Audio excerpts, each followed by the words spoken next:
We're going to move on to our next speaker, Claudio, who's talking about self-belief. Not that it's important, not that we need it, that it is absolutely non-negotiable. Claudio. Good? Nice. Close enough? I think so. All right, give it over for Claudio. Self-belief is non-negotiable.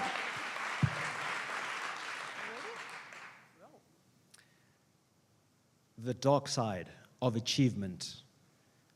Now, looking at this photo, it may seem all glitz and glamour. However, I'm going to share with you the mental and physical cost of what it took to get here. Nothing is ever what it seems. Behind the scenes, a struggle was afoot. This is my story of unwavering resilience in the face of setback after setback. Like steel is forged in fire, after each setback coming back stronger. Now, we all face moments in life where life knocks us down, where it feels like the world we know, the reality just crumbles before our eyes.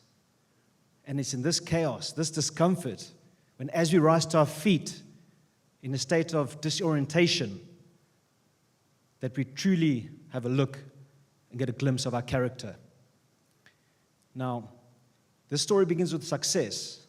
I'd passed the Navy diver selection, which was 4 days of hell, tested physical, mental limits, and of the 90 through the process, only 3 of us made it through.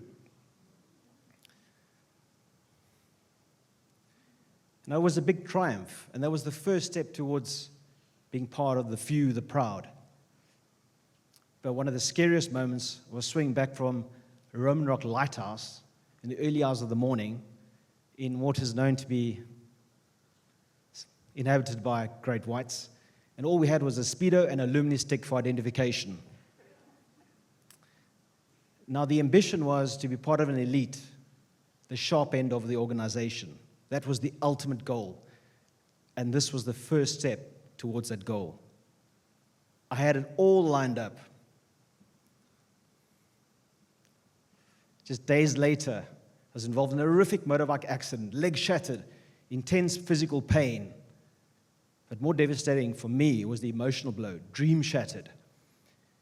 I had to consider my options, and I had to see this as life forcing me in a new direction.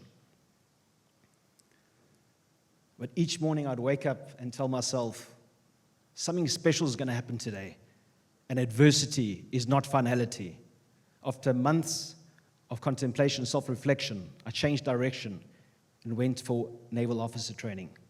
And I embraced this fresh opportunity just like Richard did in Officer and the Gentleman. But life has a way of humbling us. Because my leg had not fully healed, after intense physical training, my leg would swell up like a balloon. And to hide this from my instructors, with short pants, I'd pull my socks up way above the knees. This drew the attention of my peers, who, to my dismay, mockingly shouted, "Run, Forrest, run." But step by step, I learned it's okay for people to laugh at you, as long as you keep your eye on the long-term prize. Breath by breath, I was getting closer to graduation. And adversity is not finality, and humility helps us to adapt, converting this adversity into lessons learned. Facing challenges with humility helped me take on challenges with a smile. I embraced my vulnerability, but also I learned to compare myself to myself. I looked around for context, but this concept of personal best, PB, was internalized. And sometimes to acknowledge that things are not in your control actually gives you a sense of control. And when you tap into this eternal truth, it gives an unshakable inner strength that no force can move. And when you look around, you realize everything is a test. After becoming a naval officer, I had to then qualify as a naval combat officer, which involved going to sea. Me being chronic seasick sufferer, I had to choose one of the most unstable ships in the Navy to ensure I'd do it properly. I even had a bucket tied around my neck on occasions, so I did not need to leave the bridge. But I pushed through, and after 2 years, I was awarded the prestigious Bridge Watchkeeping badge.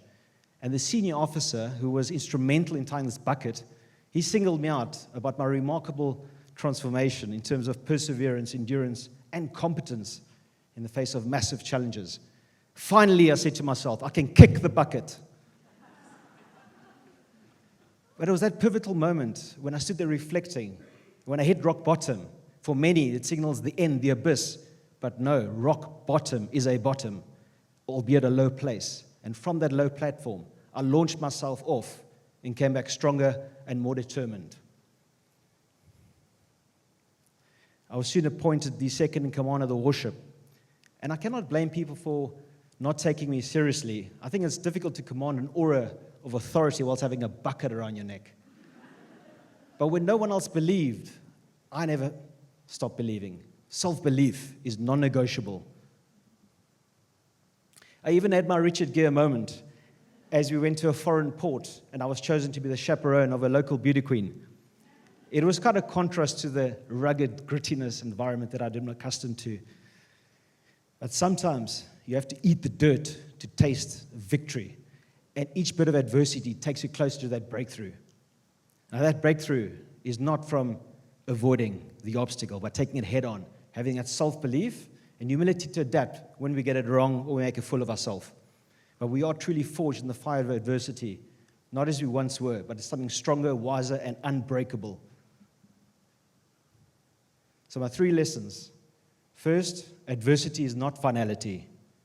Second, humility is a superpower to help you adapt. And 3, self-belief is non-negotiable. We will all encounter challenges which overwhelm us. And it's important to keep in mind that adversity does not happen to us. It happens for us. Now, we will all face our vomit comet, sooner or later. You can either focus on the vomit and the mess, or the comet to take you up to a new reality. The vomit or the comet. The choice is yours. Okay.